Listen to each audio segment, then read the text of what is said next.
West Bank में Palestinian resistance Hamas ने एक बड़ा एक्सप्लोजन कर दिया है तुलकरेम में, जिसमें 22 इजरायली सोल्जर या तो मारे गए हैं या घायल हो गए हैं। बड़ी घटना हो गई है काफी दिनों बाद, यानी जो सीज फायर जब से गाजा में अनाउंस हुआ और जो वेस्ट बैंक में लड़ाई चल रही थी, वेस्ट बैंक में इजरायली घायल हो रहे थे, लेकिन कोई ऐसी बड़ी घटना नहीं हुई थी। इतनी बड़ी घटना कि 22 इजरायली सोल्जर्स एक घटना में तुलकरेम में घायल हो जाए। और ये तुलकरेम वही है जो पूरा जिसको भी चारों तरफ से इजराइल ने घेरा हुआ है, जैसे जेरेन को घेरा हुआ है। देखिए, मैं आपको पूरी जो वेस्ट बैंक की जो स्थिति है वो मैं आपको बताता हूं। 29 लाख आबादी है वेस्ट बैंक की, फिलिस्तीनियों की 6 लाख करीब वहां पर जूइश सेटलर्स हैं। 29 लाख फिलिस्तीनी वहां पर हैं, 414 किलोमीटर में फैले हुए हैं और 11 गवर्नेट्स हैं। मतलब अब वहां की गवर्नेट्स मतलब आप भारत के राज की तरह नहीं, आप 11 जिले मान लीजिए, 11 गवर्नेट्स हैं और उनमें 900 मिलिट्री चेक पॉइंट्स हैं आईडीएफ के। पहले 600 थे, 900 चेक पॉइंट्स वहां पर हैं। 29 लाख लोग, फिर से सुनिए, 29 लाख लोग 414 किलोमीटर की टेरिटरी में, 11 गवर्नेट्स हैं, 900 मिलिट्री चेक पॉइंट्स हैं और इस तरीके से पूरी तरह से फिलिस्तीनियों को घेरा हुआ है। और एक बात बता दें, जो इजरायली सेटलर्स हैं उनकी संख्या जो करीबन 4.5 लाख 5 लाख है, उसमें से 2 लाख से ज्यादा एम्स मतलब एक एडवांस राइफल M16 से वो आर्म्ड है। और आप ये सोचिए कि वो उस तरह की जो राइफल है वो इंडियन आर्मी के पास भी नहीं है, उससे वो हथियार बंद है। और उसके अलावा इजराइल की कम से कम 30 से 40 हजार फोर्सेस पूरे इस एरिया को 414 किलोमीटर में फैली हुई हैं।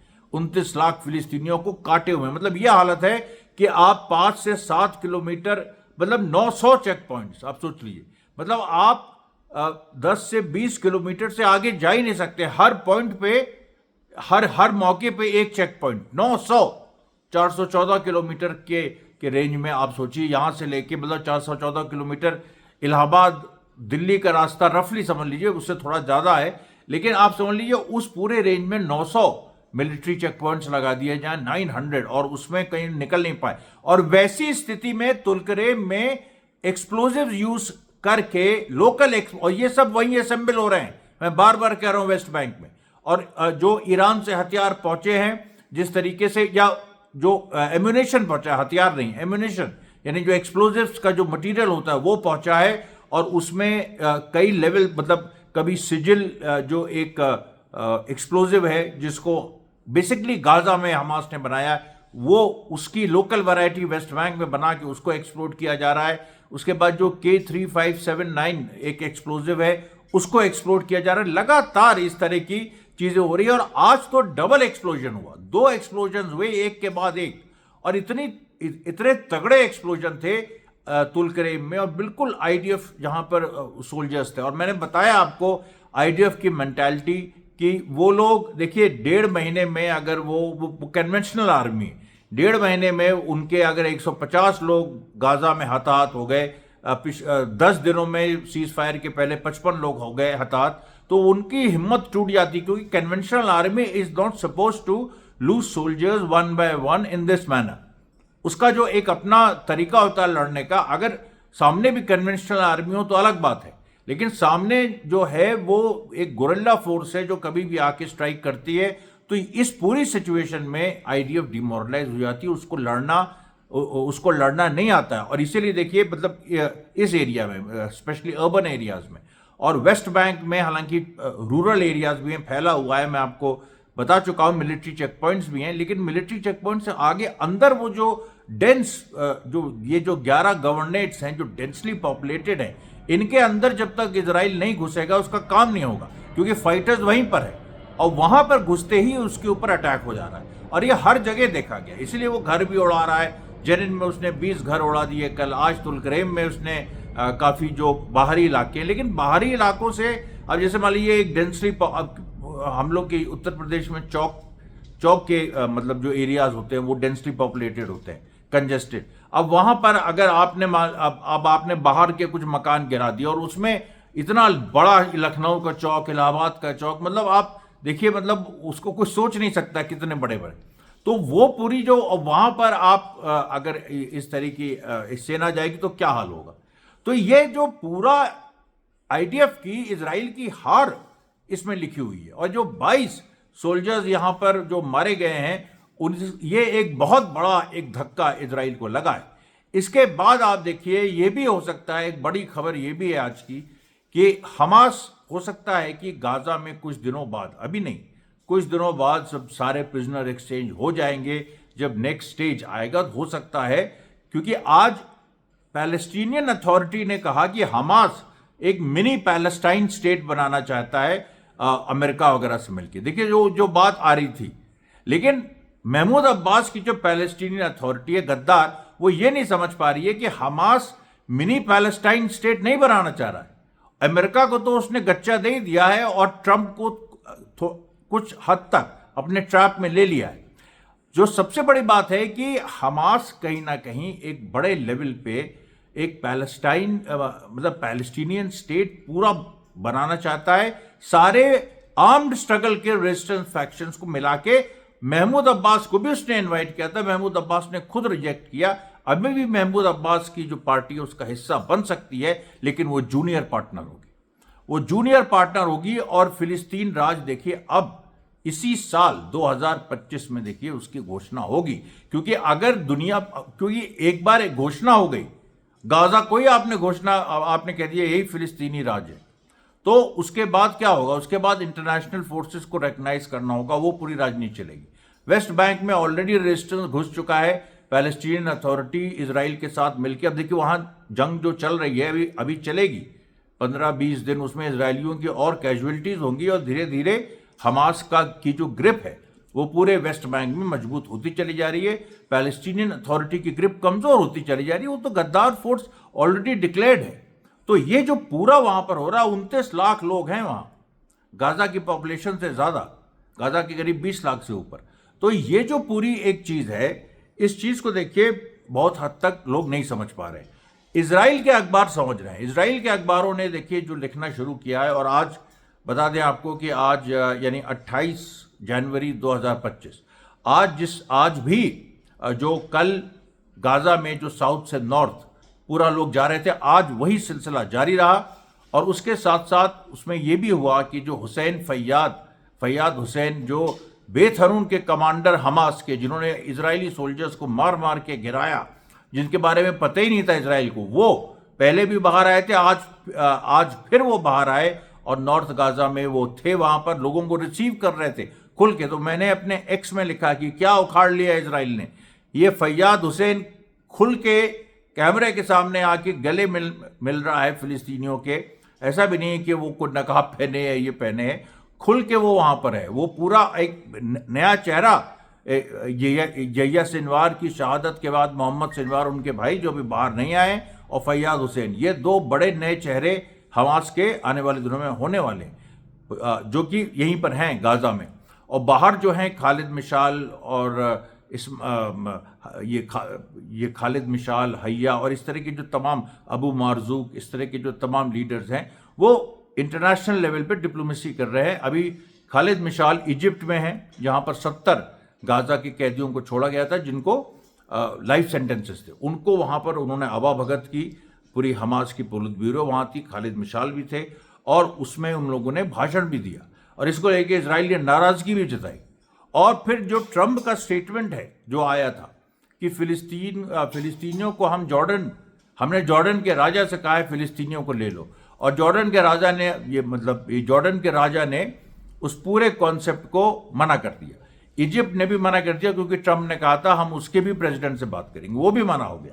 लेकिन सबसे मजेदार बात क्या है, सबसे मजेदार बात यह है कि इजरायली जर्नलिस्ट जो है वो लिख रहे हैं, उन्होंने कहा कि हमें इस तरीके का कोई भी जो इजरायली जर्नलिस्ट वो ये कह रहे हैं कि ये ट्रंप बेवकूफ़ी की बात कर रहा है। और सच में ट्रंप को पता है कि वो तो मजाक, उसने तो ऐसे ही एक टेस्ट, जिसको कहते हैं ना टेस्ट बबल, एक टेस्ट बबल उसने छोड़ दिया कि देखो देखते हैं क्या होता है। अब उससे ये पूरा फीडबैक आ रहा है कि इजराइल ने इजिप्ट को कम से कम 20 बार कहा कि, क्योंकि 1967 की जो वॉर हुई थी उसमें इजिप्ट से गाजा स्ट्रिप, ये इजिप्ट का हिस्सा था, गाजा स्ट्रिप इजराइल ने एनेक्स की थी और उधर जॉर्डन से वेस्ट बैंक एनेक्स की थी, ठीक है, ये हुआ था। अब ये लोग कह रहे हैं कि हमने कई बार कहा जॉर्डन से वेस्ट बैंक का एक हिस्सा तुम ले लो, गाजा पूरा का पूरा इजिप्ट से कहा हमने ले लो, और कह रहा है कि 200 बार कह चुके हैं, लेकिन इजिप्ट ने कहा कि कोई सवाल ही नहीं है, हम ये पूरा अरब वर्ल्ड में हम आइसोलेट हो जाएंगे। बहुत इस बदनामी को कोई नहीं मोल लेना चाहेगा कि फिलिस्तीनी राज नहीं बना, और देखिए फिलिस्तीनियों को अरब देशों ने ही खत्म कर दिया, फिलिस्तीनी राज के कॉन्सेप्ट को अपने यहीं ले लिया। ये जो पूरा है, तो इससे देखिए जो पूरा आइडिया है माइग्रेशन ऑफ पैलेस्टीनियंस, वो तो संभव ही नहीं है, वो तो हो ही नहीं सकता। अब तो बात आ रही है फिलिस्तीन के इसी को, गाजा को, वेस्ट बैंक के बड़े हिस्से को लेकर फिलिस्तीनी राज घोषित होगा, और फिर गाजा और वेस्ट बैंक के बीच में जो इजराइल की टेरिटरी है उस पर कब्जा होगा, क्योंकि इजरायलियों के पास अब कोई चारा नहीं है इसके सिवा कि 1948 से जो यहां पर लोग आना, बल्कि उसके पहले भी चले जाएंगे। जो ब्रिटिश मैंडेट 1919 में पैलेस्टाइन को मिला था, मतलब पैलेस्टाइन के नाम से ब्रिटिश जो मैंडेट था वो मिला था, जब ऑटोमन एम्पायर हार गया था फर्स्ट वर्ल्ड वॉर में, उस समय भी पैलेस्टाइन इसका नाम था, इजराइल नाम ही नहीं था। अंग्रेज जो है वो 1947-48 तक इसको पैलेस्टाइन ही बोलते रहे। जब करीब 20-25 साल उनके अंडर रहा तो वो पैलेस्टाइन ही इसका नाम था। ये तो यूएन का जो रेजोल्यूशन 1947 में आया नवंबर में, उसने इजरायली स्टेट दे दिया, उसके बाद पैलेस्टाइन स्टेट बनने की बात थी जो आज तक नहीं बना। तो ये जो पूरी देखिए इसके पीछे की राजनीति है, जो पूरी सोच है, ये डिफीट हो चुकी है, ये गच्चा खा चुकी है, इसका कोई भविष्य नहीं है। उसके बाद देखिए आपको बताएं, आगे बढ़ने के पहले मैं आज देखिए 7 बजे का वीडियो मैं जारी नहीं कर पाया, और उसमें कोई ऐसी बात नहीं थी, उसमें बात ये भी थी कि उस तरह से उसके मतलब देखिए मैं आपसे कह चुका हूं खुलेआम, और उसके व्यूज उतने नहीं आ रहे थे। अभी ये देखिए लंबा वीडियो होगा, इसको मेरी गुजारिश है अंत तक देखिएगा किसी भी हालत में। ये हम एक लंबा वीडियो हम बना रहे हैं, और ऐसे हम एक देखिए एक्सपेरिमेंट करते रहेंगे, देखते हैं क्या चलता है। अब देखिए जो लेबनान में हुआ, लेबनान में नईम कासिम जो नए सेक्रेटरी जनरल हिजबुल्लाह के हैं, उनकी स्पीच कल ही आ गई थी, कल शाम को जो वीडियो आया था दूसरा, उसके बाद तो उन्होंने उस स्पीच में उन्होंने कहा कि हिजबुल्लाह अब सीज फायर का जो ये एक्सटेंशन हो गया है 18 फरवरी तक, इसको नहीं मानता। उन्होंने मना कर दिया, उन्होंने कहा हिजबुल्लाह सीज फायर एक्सटेंशन को नहीं मानता। दूसरी बात उन्होंने कही, दुनिया देख रही है कि इजराइल हारा, उसके बाद सीज फायर उसी ने मांग की थी, अब वो उसने एक्सटेंशन मांग लिया, तो लेबनीज सरकार ने उसको एक्सटेंशन दे दिया, वो अलग बात है। लेकिन हिजबुल्लाह जो संगठन है, जो कि लेबनान में पावर में भी है, उसके एमपीज हैं, अभी जो प्रेसिडेंट बने उसमें भी लेबनान का बहुत बड़ा, इसका हिजबुल्लाह का बहुत बड़ा हाथ था। लेबनीज आर्मी मैंने बताया था आपको कैसे हिजबुल्लाह के करीब आती जा रही है, क्योंकि जनता उमड़ पड़ी है, और जो मतलब cease fire Israeli forces withdraw नहीं कर रही हैं पूरी तरीके से, मैंने और वो जो लेबनान की जनता है वो आगे आ गई है। बड़े जबरदस्त कन्फ्रंटेशन के सीन्स हुए, जो हिजाब पहने महिलाएं एकदम टैंक के सामने खड़ी हो गई, और ये लोग बिल्कुल अब सबसे कफ्र केला और ये सब इलाके हैं, इसके बिल्कुल बॉर्डर तक इजराइल ढकेल दिया गया है। हौला में ये स्थिति है कि वहां भी लेबनीज आर्मी के साथ घुस गए जो लेबनान के लोग थे, जो वहां के गांव और शहरों के लोग, छोटे कस्बों के। इजराइल जो है वो वहां पर लेबनीज आर्मी पे गोली नहीं चला पा रहा है, और जो यूनिफिल की ट्रूप्स है यूएनओ की, उनको भी नहीं समझ में आ रहा क्या करें, क्योंकि उनको महिलाएं घेर ले रही हैं। कल ही घटना हुई थी, इंडोनेशिया और नेपाल की जो यूनिफिल की ट्रूप्स थी उनको जनता ने घेर लिया था, और भारत की भी वहां पर ट्रूप्स हैं, सब कुछ है। तो अब उसमें बहुत सारी ये सब भी चल रहा है, कौन उसमें हिस्सा ले रहा है कौन नहीं ले रहा है। फ्रांस की भी फोर्सेस हैं, फ्रांस को भी साफ साफ ये अच्छा, जहां तक जो अभी रिपोर्ट आई है फ्रांस की, जो फ्रांस के प्रेसिडेंट है मैक्रोन, उन्होंने नेतन्याहू से कहा है कि आप ये जल्दी से जल्दी विड्रॉ करो, 18 फरवरी तक का जो एक्सटेंशन तुमने मांगा है, भले ही लेबनीज सरकार ने दे दिया है, लेकिन हम भी इसको नहीं मानते। तो फ्रांस ने भी कह दिया है कि हम इसको नहीं मानेंगे। उसका फ्रांस का अपना इंटरेस्ट है, वो है तो इजराइल के साथ, लेकिन अपना उसका इंटरेस्ट है। अभी वो लोग देखिए रशियन फ्रंट में फंसे हुए हैं। ट्रंप अभी क्या वहां मूव लेने जा रहा है, रशिया दिन पर दिन। आज एक वीडियो आया जिसमें रशिया ने यूक्रेन, जो रशियन टेरिटरी में कुछ यूक्रेन घुस गया था कर्क्स रीजन में, वहाँ उसने यूक्रेन फोर्सेस पे ऐसा ब्लास्ट किया कि जैसे अर्थक्वेक टाइप आ गया। उस तरह की पूरी सिचुएशन रशिया ने बना दी है। और इसीलिए यूक्रेन की लड़ाई जल्दी से जल्दी खत्म करना ट्रंप की प्रायोरिटी बन गई, क्योंकि रशिया मजबूत होता चला जा रहा है और वो जानता है कि रशिया को अगर अभी हमने नहीं रोका तो ये पूरा यूक्रेन ले लेगा और यूक्रेन लेके रहेगा रशिया। अगर ट्रंप मानता है तो आधा, नहीं तो पूरा, इससे कोई रोक नहीं सकता है। और उसके अगल बगल के तमाम जो सोवियत यूनियन से अलग हुए थे देश, वो भी रशिया के साथ आना चाहते हैं। ये सच्चाई, ये पूरा एक मोमेंटम बन रहा है। तो अभी देखिए जो पूरी एक बड़ी इंटरेस्टिंग सिचुएशन पूरे वर्ल्ड लेवल पे ये मतलब हो गई है। और उसमें आप देखिए तो जो तड़का लग गया है, वो जो जर्मनी में जिस तरीके से जो एक राइट विंग पार्टी के शासन में वापस आने को रोका जा रहा है और ज़बरदस्ती की जा रही है कि नहीं वो नहीं आएगी, क्योंकि वो आएगी तो फिर वो भी ट्रंप के साथ हो जाएगी। या जो यूरोपियन लिबरल फैसिज्म है, लिबरल फैसिज्म, ये जो यूरोपियन, और जिसको बाइडेन और कमला हैरिस रिप्रेजेंट करते हैं, ये जो पूरा है जिसने इजराइल में कत्लेआम नरसंहार होने दिया, ये जो यूरोपियन लिबरल फैसिज्म है, ये इसको नुकसान होगा। और ट्रंप और ये जो जर्मनी की भी जो पार्टी है, ये जो है कहीं ना कहीं ये उसके साथ मतलब रशिया के साथ ये समझौता चाहती, राइट विंग यूरोप का रशिया के साथ समझौता चाहता है। ये एक बड़ी बात है। और इसीलिए उनका भी मतलब लेफ्ट विंग तो छोड़िए, लेफ्ट विंग तो वैसे ही रशिया चाइना के साथ है, लेकिन जो राइट विंग है वो भी रशिया के साथ समझौता चाहता है यूरोप में। और वो जहां जहां सत्ता में आ रहा वही स्थिति बन रही। तो अभी देखिए जो एक पूरा माहौल है। अच्छा, इजराइल के अंदर जो अरब्स हैं, उनकी जो पार्टी है नेशनल असेंबली पार्टी, उसने भी एक वार्निंग दे दी है इजराइल को और कहा है कि हम लोग इजरायली सिटीजन हैं, हालांकि सेकंड क्लास सिटीजन हैं, लेकिन हैं हम लोग जो है जिस दिन हथियार उठा लेंगे उस दिन इजराइल के लिए समस्या हो जाएगी। इस तरह से कोई बोल नहीं सकता था पहले। आईडीएफ उठा लेती या इजरायली पुलिस उठा लेती, वो स्थिति उसकी नहीं बन पा रही है। ये देखिए बार बार हो रहा। उसके बाद देखिए आज एक रिजर्व ऑफिसर इजराइल का सीनियर अभी सर्व कर रहा है, उसने हिब्रू के चैनल 7 को बताया कि इट इज़ अ डिजास्टर। जो हो रहा है वो पूरा एक डिजास्टर है और वॉर खत्म हो गई है और हमास अपने पैरों पे खड़ा है, बल्कि वापस लौट आया, उसका पूरा का पूरा शासन वापस लौट आया है। और हमास ने भी इस बारे में कहा है, हमास ने कहा है कि ये जो सारी बातें हो रही थी कि लड़ाई के बाद वैक्यूम हो जाएगा, उस वैक्यूम को अरब देश और जो सऊदी अरेबिया वगैरह और अमेरिका मिलजुल के इजराइल वगैरह पूरा करेंगे। सारा हवा, ये कितनी हवाबाजी हुई है, कोई इस पे ज़रा सा भी मतलब कोई चर्चा नहीं हो रही हवा की। वो सारी चीज़ों का क्या हुआ? एक से एक बड़े इनिशिएटिव अमेरिका इजराइल के फेल हो गए, उनके बारे में कोई अकाउंटेबिलिटी है किसी की? अब आप देखिए जो एक नई चीज़ सामने आई है कि जो 26 जनवरी को जो हमास ने 4 महिला जो कैदियों को रिलीज़ किया, उस दिन क्या हुआ था कि एक जो स्टेज बना था, जो बैनर बना था, उसमें हमने आपको बताया था कि कैसे कई स्लोगन्स लिखे थे, ज़ायनिज़्म विल नॉट विन और फिलिस्तीनियों की जीत होगी। ये एक दुनिया को ये मैसेज था।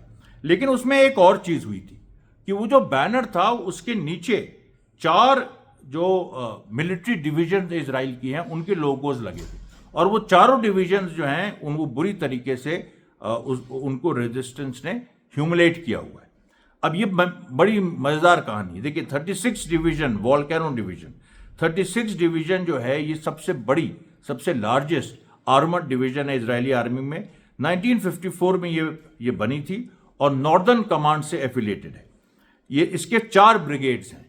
एक डिवीजन होती है करीब 25-30 हज़ार सोल्जर्स की, इसके 4 ब्रिगेड्स हैं।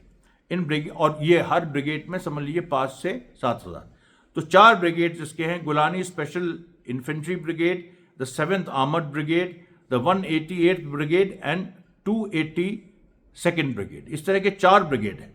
15 जनवरी 2024 को, यानी एक साल हो गया, 15 जनवरी 2024 को आईडीएफ ने 36 डिवीजन पूरा का पूरा वापस ले लिया और 7 अक्टूबर के बाद से सबसे पहले इसी को भेजा था। और पूरा का पूरा डिवीजन, क्योंकि इतने लोग मारे गए उसमें कि कोई हिसाब लगाना मुश्किल है, आज तक उसके बारे में पता नहीं।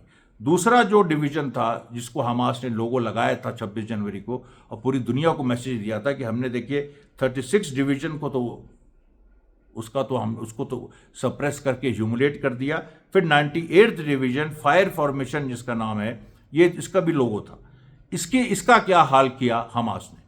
98th डिवीजन जो फायर फॉर्मेशन है, ये इन्फेंट्री डिवीजन है जो सेंट्रल रीजनल कमांड पैलेस्टीन का उसका है, और इसमें स्पेशल फोर्सेस के ब्रिगेड्स हैं। इसमें 98th पैराट्रूपर डिवीजन है, तो 98th जो ये मतलब 98 डिवीजन है, इसमें चार ब्रिगेड्स हैं। 35th paratrooper brigade flying serpent, 89th commando brigade ओज और 55th paratrooper brigade spear head और 551st paratrooper brigade fire arrows, in addition to 7298 airborne unit, 7298 airborne unit जिसका नाम यनमान है और जिसका बड़ा एक हिस्टोरिक उसका रोल रहा है 1967 वॉर में, 1973 वॉर में। लेकिन ये पूरा का पूरा जो डिवीजन है ये खान यूनिस में पूरी तरह से मात खाया। खान यूनिस में जो लड़ाई हुई, जो समझ लीजिए आप जुलाई अगस्त 2024 में, जुलाई अगस्त ये सितंबर, उसके बाद जबलिया इनको भेजा गया, वहाँ भी ये बहुत बुरी तरह मार खाए, इनको पीछे हटना पड़ा और पूरी डिवीजन को वापस बुलाना पड़ा। फिर जो तीसरी डिवीजन ह्यूमिलेट हुई जिसको हमास ने पैरों तले रौंद दिया, 162nd डिवीजन आयरन स्टील। अब ये जो 167 जो आयरन स्टील डिवीजन है, इसके में बहुत ब्रिगेड्स थी। इसमें 37th आर्मर्ड ब्रिगेड, इसमें 84th इन्फेंट्री ब्रिगेड गेवाती, इसमें 401st armoured brigade steel heels, फिर 933rd इन्फेंट्री ब्रिगेड नहाल ब्रिगेड जो बड़ी बुरी तरह मार खाई। ये भी सब जो हैं पहले राफा में मार खाए, उसके बाद अभी बेथनून में, अभी जो सीज फायर की जस्ट पहले जो करीब 20-25 दिनों में इसी डिवीजन के सबसे ज़्यादा लोग मारे गए और इतनी इसने मार खाई है कि इसको वापस इजराइल को लेना पड़ा। उसके बाद जो चौथी डिवीजन जिसको हमास ने अपने पैरों तले रौंदा, वो गाजा डिवीजन फायरफॉक्स है। ये भी ये सदर्न कमांड की है और इस पे जो है, इसमें जो इसकी एक गेवन ब्रिगेड है, इसकी एक कातिफ ब्रिगेड है, इसकी 585 डेजर्ट रिकॉनेसेंस बटालियन है बेदुआ फाइटर्स की, जो बेदुआ फाइटर्स जो अरब्जी हैं लेकिन इजराइल के साथ हैं। उसके बाद 414 नेशर ईगल फील्ड इंटेलिजेंस बटालियन है, steel cats heavy engineer company है, और उसके बाद स्टील नाइट्स है। नाम देखिए तो बाप रे बाप, हैरो नाइट्स, इससे ज़्यादा कोई नीचे बात ही नहीं हो रही। हम लोग इलाहाबाद में कहते थे बाप रे बाप, ये तो नक्शेबाज सी, मतलब आप समझ जाइए CH। तो ये जो पूरी चीज़ है कि मतलब नक्शेबाजी ये बहुत है, लेकिन अगर एक लड़ाई पे आ जाओ तो उसके बाद फिर जो भागते हैं, जैसे हम लोग के जो कुछ इस तरह के अंग्रेजी दाम और बड़े घर के लड़के थे, जब हम लोग पीटते थे भागते थे, वही सिचुएशन। नाम आप देखिए, और कमज़ोरों को मारने में सबसे आगे, लेकिन जब इनका सामना मर्दों से पड़ा तो क्या हुआ। उसके बाद जो ये 4 डिवीजन हैं, एक और शिन बेत का भी लोगो हमास ने 26 जनवरी को जब 4 महिला कैदी छोड़े वहाँ नीचे लगाया हुआ था। तो शिन बेत की भी जो बुरी तरीके से हार हुई है और हर तरह से वो ह्यूमिलेट हुई है, उसके कितने ऑपरेशंस फेल हो गए हैं, बल्कि उल्टा ईरान ने अपना स्पाई नेटवर्क इजराइल में मजबूत कर दिया। उसके बाद यूनिट 8200, ये देखिए जो यूनिट थी जिसने हिजबुल्लाह में पेजर बॉम्ब पूरा ऑपरेशन था उसको ऑर्गेनाइज किया था, और भी जो वहाँ पर इस तरह से मास बॉम्बिंग हुई थी तो उसको ऑर्गेनाइज किया था।